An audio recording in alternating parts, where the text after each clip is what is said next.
Good day, MarineMax Vacation people. This is Captain David here on the 54, and we're going to go through how to check the engine strainers on a Volvo Penta D6 480 engine.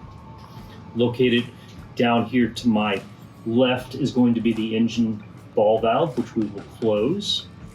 Then at this point, I will proceed to the engine mounted strainer, which is located right on top of the engine with a quick release clasp. So I am going to go and close our ball valve handle.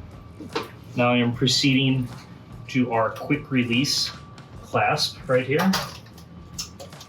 I've released.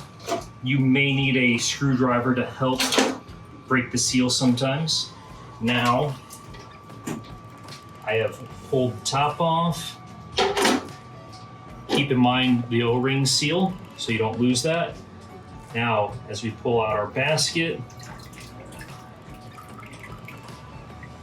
we can go and dump out any debris that might be inside of our basket. Reassemble,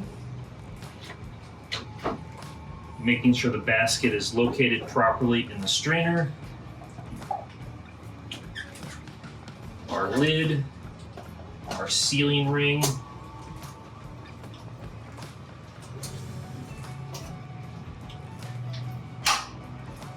now I will proceed to open the ball valve back up.